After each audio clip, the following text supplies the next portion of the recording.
We're inviting you to enjoy Britain's most beautiful gardens as chosen by some of our most prominent personalities. Whether they're writers, politicians or broadcasters, these luminaries are also some of the nation's greatest garden lovers. But who is unlocking the key to their favourite garden today?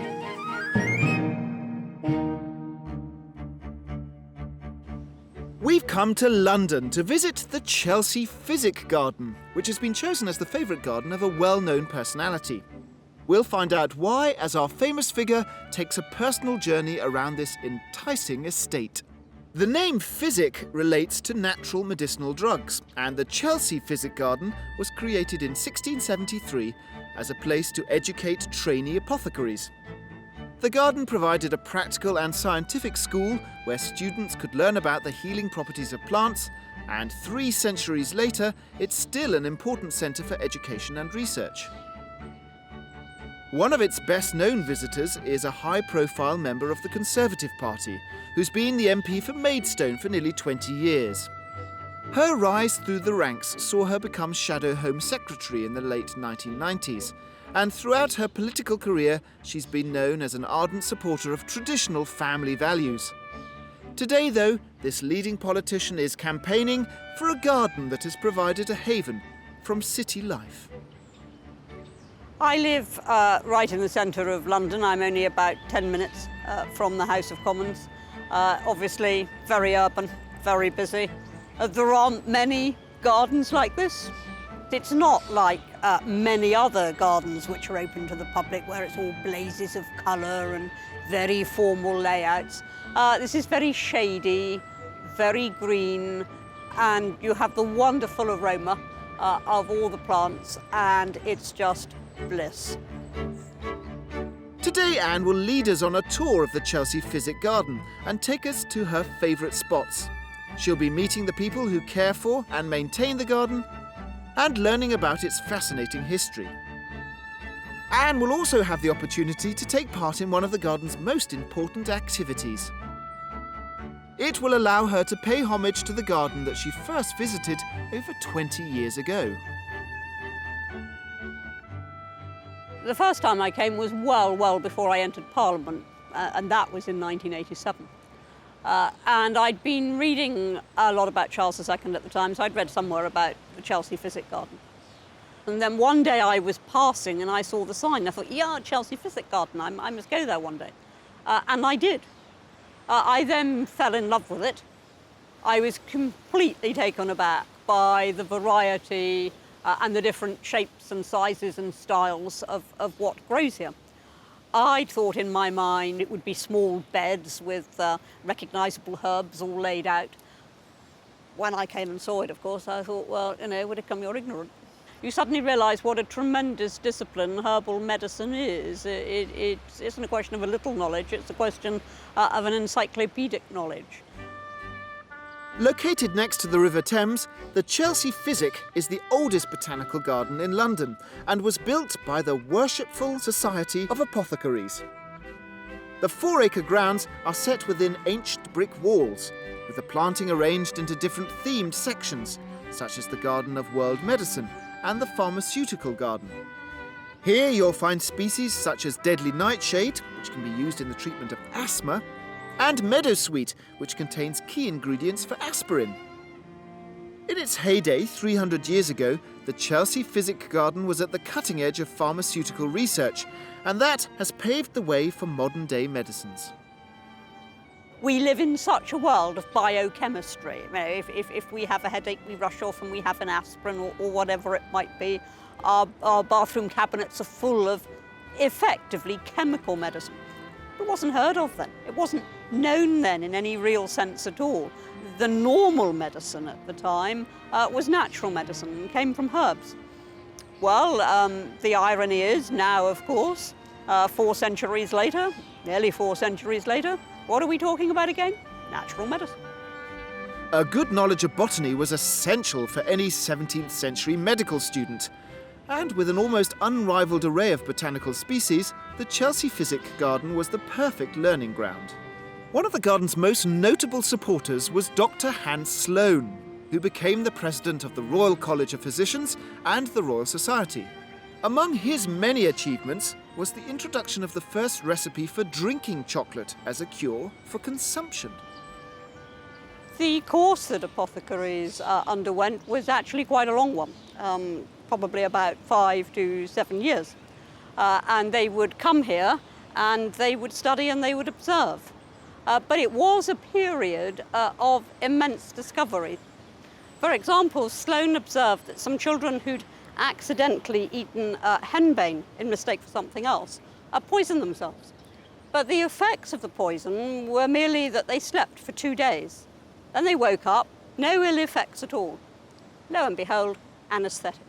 In the early 18th century, the Chelsea Physic Garden began to struggle with the expense of its upkeep, and it was Hans Sloane who came to the rescue. In 1712, he'd bought the manor of Chelsea, and in sympathy to the Physic Garden's plight, he drew up a deed of covenant, which fixed its rent at £5 per year. Current curator Rosie Atkins believes that without this generous agreement, the gardens wouldn't be here today. So Hans Sloane's deed of covenant is really the reason that the gardens have survived, because though the apothecaries couldn't afford the £5 rent in the mid-1800s, I still pay £5, which seems very cheap. Pay £5 rent for this? Directly to Lord Cadogan himself. But it's on condition that we are promoting education, science and conservation, and that is what the garden still does today. Now that herbal medicine is back in fashion, is there more scientific interest in the garden? Well, it's a very controversial subject, as I'm sure you know. The garden has always demonstrated these plants as it is like a living museum. We don't say this plant is good for this and this plant is good for that, because it is so contentious, and in some cases we make a very strong point of saying how incredibly dangerous some of these plants are. 25% of most pharmaceutical drugs are still plant-based, but 75% aren't. And we all know that some of that 75% don't do you an awful lot of good either. So it's a raging debate between the medics as to which is your preferred route. Anne's gardening roots go back to her upbringing with parents who were passionate about nature. I was very blessed because I grew up nearly always in the countryside. We were not city dwellers, and we moved around a huge amount because we were with what was then called the Admiralty. But it didn't matter how often we moved, a wonderful garden would always be created wherever we moved. 3 years later when we left, they'd start again somewhere else. So I grew up with gardening all around me. I think perhaps the garden that most stands out in my mind of those that I grew up with was our garden in Singapore. In that garden we had banana trees, we had bamboo trees, we had a particularly beautiful flower called the kenwa, which only blooms at night and has the most heavenly scent. And when we came back to this country and eventually bought our own house and settled down rather than moving around, that house was called Kenwa. I was so bored with gardening as a child. Couldn't understand it. I couldn't understand why they spent hour upon hour of these precious Saturdays and Sundays pruning and clipping and planting and planning. And I was thinking, oh, I could only ever be persuaded to work in the garden through sheer bribery. I remember on one occasion my father offered me £0.50 if I would weed a certain bed. And I weeded half of it and got absolutely fed up. And I was full of fury because he wouldn't pay me 1 3/4 when I'd weeded half. And then, of course, the inevitable happened. I left home, got my own flat, which lo and behold had a garden attached. And suddenly I had a garden and I had to do something with it. Well, of course, I went completely mad. I mean, I put in all sorts of unsuitable things like eucalyptus trees and goodness knows what else, not really realising how far they would grow. But that was the beginning of taking an interest in gardens. But with her demanding political career, Anne has had little time to dedicate to gardening, and in the next few years, she plans to change that for good. If this is a normal length parliament, and not a surprisingly short one, then in normal circumstances I would expect to retire at the end of it. My intention is to retire to Dartmoor, and I shall create the most wonderful garden, and I shall have the rest of my life to do it. I think I shall take inspiration from gardens like this one and from my memories of parental gardens. Today, Anne has the opportunity to draw further inspiration from the Chelsea Physic Garden and learn about one of its most important modern-day tasks. Each year, head gardener Mark Poswillow and his team collect seeds from many of Chelsea Physic's 5,000 species. These often rare seeds are then logged on a worldwide database called the Index Seminum. The Index Seminum is an exchange of seeds between different botanic gardens all around the world, which is an opportunity for gardens to exchange plant material by collecting seed from the garden and drying it, storing it, and then sending it off, dispatching it to gardens that request it. We bring in numerous seeds every year, and a lot of the plants that grow at the Physic Garden have come in over the centuries via the Index Seminum. It started up in 1683, so it's a very historic tradition here of bringing plant material into the garden. So what proportion of all that we can see here is grown from seed? The 5,000 different named plants at the Physic Garden, I'd say 3/4 of them might well have come in and been grown from seed, probably via the Index Seminum seed exchange. What's the advantage of that? It enables a small botanic garden as we are to bring in plants from known provenance from various different parts of the world, where if we were to be wanting to do research on those plants, we could backtrack to exactly where that seed had been collected, possibly from the wild or indirectly from another botanic garden. It's a bit like a very large club, isn't it? Yeah, it's a great sort of system. We don't necessarily have to exchange the seeds. It's a community by which if a seed request comes in, we may be able to send something, and then a few years down the line, they may have something that we have lost or we want to sort of increase our stock of, and so we'd go back to them and say, oh, you know, could you send some seed? Later, Anne will be helping Mark collect some seeds from one of the garden's echium plants and learning a skill that could come in handy in her retirement garden. Of course, when I finally do plan out my retirement garden, I'm going to have to relearn most of what I already knew and have forgotten. But I hope also, as a result of today, to learn some new things on top.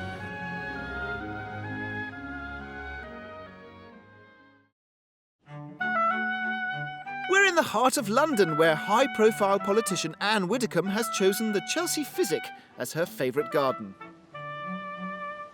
Nature's going on here, no matter what roar and thump we're carrying on in Westminster. We've delved into the history of this amazing estate and learnt about the ongoing development of this centuries-old garden.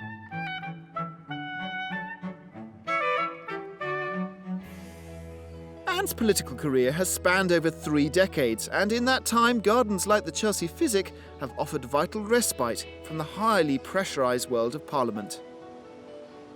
I got into Parliament in 1987, but prior to that I'd spent an awful lot of time trying to get there. So I'd served on my local council, fought a seat in Lancashire, then fought another seat in Devon, and then finally the one I now represent, Maidstone. And when I first got in, it was still the age of the all-night sitting, so we regularly went through till 3 in the morning. If we left at midnight, you would hear MPs saying to each other, without the slightest trace of irony, I mean really meaning it, they would say, oh, it's an early night tonight. So it really did become what they now call 24/7. In other words, it wasn't so much a career, it was more a way of life. Very few people drift into politics. It is something which demands an awful lot of dedication and indeed a lot of sacrifice. I had always wanted to be a politician, just as I'd always wanted to be a writer. I think it's very important that everybody has a hinterland. Politics can take over, politics can become your entire life. For me, the hinterland has always been writing, television work, but also something much more than that. Peace, escape to places like this, escape to the middle of Dartmoor, just to let the din of life subside and enjoy the peace. I think one of the joys of being somewhere like this is that you're not surrounded by work. Your desk isn't looking at you saying, do me now, please. You're not sitting in your back garden and suddenly the telephone rings and you feel obliged to go and answer it. Your secretary isn't going to come up and ask you something. So it is somewhere that you can escape. The Chelsea Physic Garden's proximity to the River Thames gives it an unusually warm microclimate, which allows it to grow such well-travelled species as this grapefruit tree, which originates from Eastern Asia. It was planted in the garden about 15 years ago, planted outside because it's a very sheltered corner, and it seems to come through the winter without any problem at all. It's actually been growing since about 1948. From our records, it was planted from a pip by somebody who lived around the corner and kept in a pot for many, many years until it finally escaped into the ground here in the Physic garden. We feed the grapefruit tree with copious amounts of well-rotted manure. It seems to really like a high nitrogen substrate to grow in. They start off forming this very small green sort of juvenile fruit and then develop into these rather spectacular large grapefruits, which usually ripen in the middle of the winter. Another of the garden's exotic residents is the pomegranate tree, which comes from Iran and is best suited to hot, dry conditions. It's a variety of pomegranate called Nana. It flourishes outside here in the garden, and with a little bit of TLC, it produces fruit every year. The flowers are this spectacular sort of vibrant orange, usually in July or August. They're deciduous. The only thing that remains on the tree in the winter are the fruit. Here we prune them if need be, but otherwise we just encourage them to grow. Chelsea Physic's 4 acres offer a myriad of walkways and views, but there's one spot that always raises Anne's spirits. This is an area that I particularly like. It's a pond, it's near the bottom of the garden, and it's immeasurably peaceful. There are the lilies, which always bring me great peace and contentment, because I think of that famous line in the Sermon on the Mount, consider the lilies of the field. They neither spin nor reap, but not even Solomon in all his glory was arrayed as one of these. And then if you look at the surface of the pond, just gentle movements everywhere. Little pond dwellers. Nature's going on here, no matter what roar and thump we're carrying on in Westminster. Gardens come in all sorts of shapes and sizes and all sorts of formations as well, and some are very regimented and everything parades exactly in line like the army in beds, and it's all very formal. Others are extremely wild. Others, like this one, look as if they're very wild, but in fact have been quite meticulously planned. I remember we had a pond in a cottage that I lived in as a child, which had lilies on it. In fact, it was covered with lilies. And my mother, when she wanted to keep me quiet, used to tell me that if I watched for long enough and didn't make a noise, Jeremy Fisher would pop up and sit on his leaf. I can't imagine a life without gardens. I think the essence of a garden is that it's an unhurried place. And the garden is a place for strolling, for thinking, for slowing down. I hope that when I do have my garden in my retirement, that some of it will look a bit like this. Certainly I hope there's going to be a lily pond. I don't think it would be particularly satisfying if I simply tried to create an exact copy of something I've seen here or anywhere else for that matter in my own garden. But I do very much hope that I can recreate the atmosphere, just the peace and the gentleness and the semi-expectation that Jeremy Fisher might appear. The Chelsea Physic Garden provides an oasis of calm in the heart of England's busy capital. And if you fancy a relaxing visit, you'll be glad to know that getting there is easy. The nearest underground station is Sloane Square on the District line, or alternatively, you could catch the 239 bus direct to the gardens. The gardens are open from spring through to the autumn, and admission is around £7 for adults and £3.50 for children and students. Whilst you're in the area, St James's Park and Kensington Gardens are also well worth a visit. At the Chelsea Physic, today's special visitor is learning a valuable lesson from her favourite garden. Well, to collect the seed from this echium, pulling off some of the stems which are carrying the seeds we can then just detect where the seeds are. And they need to be ripe seeds, which have got to the stage where they're ready to dry and can be taken inside for storage. Right. So breaking the seeds off, they just fall into the seed pan. Yes. And then they can be further cleaned when they get into the Right, now you hold the propagation seed house. pan, and let's see if I can produce something worthy of the Index Seminum. Now, look at that. That's a nice ripe one, isn't it? That's a good one, yes. That's a real good one. So we take this off, and then the seed is ready to break off because he's ripe. What can go wrong apart from clumsy people like me sort of not quite getting it right? It's really important to do seed collecting on a dry day. Keeping the seed dry is very important, and also to make sure that the seed's absolutely ripe before you collect it and harvest it. If it's not ripe, then the seeds won't germinate properly. But what would an amateur like me do at home? I mean, there you are, I've got 4 seeds, all ripe for the Index Seminum, but what would I do at home? You'd need to make sure you put them in a little envelope and store them in a very dry place, ideally the fridge. The fridge is a very good place to store seed, or likewise the freezer. Fridge or freezer storage of seeds ensures long-term viability of the seeds. So tell me, you see these 4 little fellas here? If I send him off to the Index Seminum, can I take those 4 home and grow? Absolutely, yes. Really? Yes. And will I have one of these in my garden? In a few years you might, if you've got the right conditions, a really sunny, well-drained location in the garden. If it's happy, it will establish very quickly. Supposing I were to freeze these, would they still be viable when I went to Dartmoor and planned my retirement garden? Absolutely. The Echium seeds will provide Anne with an ongoing reminder of the pleasure she's derived from this incredible city garden. Chelsea Physic Garden started for me as a piece of history. I came to see it. I found it a wonderful place of peace and retreat. And now I've seen it again, and I think I'd like to take a corner of this and recreate it in Devon.